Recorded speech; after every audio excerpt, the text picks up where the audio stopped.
Thanks for joining us. You're watching ARIRANG News Break. I'm Han-Dan in Seoul.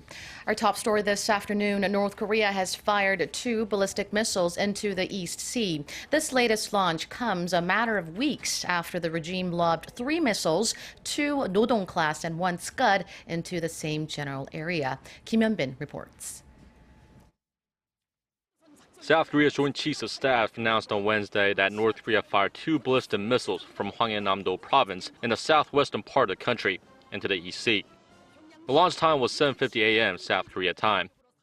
The U.S. Strategic Command said one of the missiles exploded soon after the launch. South Korean military sources say that both missiles are presumed to be Nodong missiles, and that one of them flew around 1,000 kilometers. South Korea's defense ministry is on high alert for more missile launches, as the regime has a track record of firing a series of missiles on the same day. This latest launch is being seen as an armed protest against the upcoming deployment to South Korea of the U.S. missile defense system THAAD. Many experts believe North Korea will continue to launch ballistic missiles this month, as a large-scale South Korea-U.S. war game called Urji Freedom Guardian is scheduled for the middle of the month. Kim Hyun-bin, ARIRANG News. Also, one of the missiles fired this morning landed in Japan's exclusive economic zone, just about 250 kilometers off its west coast, for the first time in history. And Japanese Prime Minister was quick to condemn the move, saying it's an outrageous act that cannot be tolerated. We'll have more on this latest provocation and Japan's reaction in our evening newscast.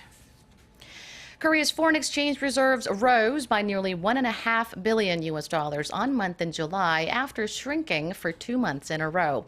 According to the Bank of Korea, the country's reserves came to $371.38 billion in July, up $1.49 billion from the previous month. The central bank attributed the rise to increased gains from investment in foreign assets. Foreign reserves held in overseas securities added $1.35 billion from the previous month, while overseas deposits gained $140 million over the cited period. As of the end of June, South Korea was the world's 7th largest holder of foreign exchange reserves. Korea's key industries are not expected to do so well in the second half due to low oil prices and a slowdown in the global economy. The lingering threats have prompted some analysts to call for the swift passage of a multi-billion-dollar budget supplement. Kim Min-ji tells us more. Korea's core industries are expected to lose steam in the second half of this year.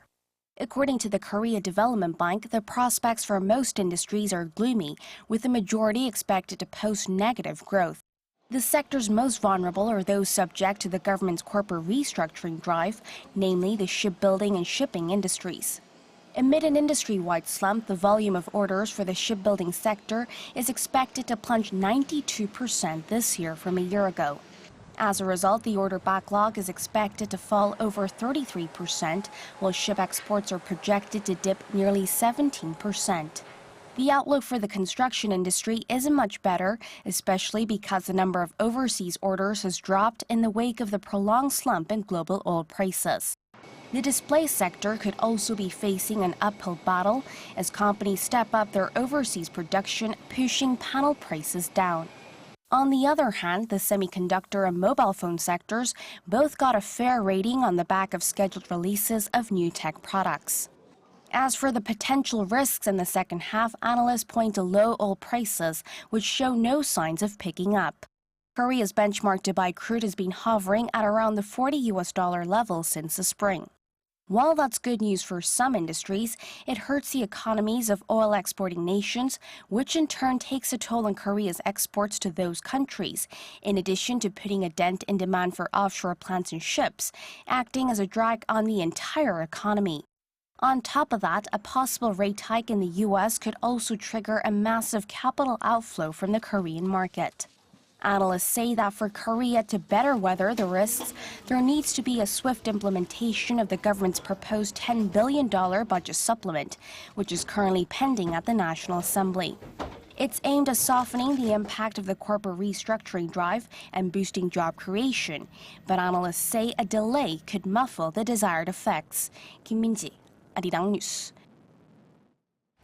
Korean tech giant Samsung Electronics has unveiled the Galaxy Note 7 in New York. Featuring iris scanners for easy and secure logins, Samsung hopes the device will maintain the company's momentum in premium smartphone sales. It hits shelves around the world later this month. Park Jong-ung has the details. Samsung believes its latest smart device will set a new bar in the ever-competitive industry. In New York Tuesday, Samsung Electronics unveiled its Galaxy Note 7 phablet, which is short for phone plus tablet. The head of Samsung's mobile division says the Note 7 is the market's most intelligent smartphone. Privacy and security is a growing concern. So, we are introducing iris scanning to protect your information. Samsung says iris scanning allows the user to unlock their phone and even engage in mobile banking without the hassle of user verification just by looking into their phone for 1 second. Iris scanner has a future thing in the movies, but now you can do it, and I think that it's amazing. And the fingerprint now, we use it all the time, but the enhanced security is always great to have. A couple of other key features are a foreign language translating function and enhanced water resistance. Users will be able to use the Note 7 underwater for up to half an hour, and the stylus, which has become synonymous with the Galaxy Note series, is also water resistant and dust resistant as well. The launch of the Note 7 comes ahead of the latest iPhone launch expected in autumn, and just days after Samsung Electronics posted its biggest quarterly profits in more than 2 years, retaining its title as the world's largest phone maker. Park Jong-hong, ARIRANG News. And that's all for now. Keep you tuned to ARIRANG for more top domestic and global news updates throughout the day. Thank you for watching.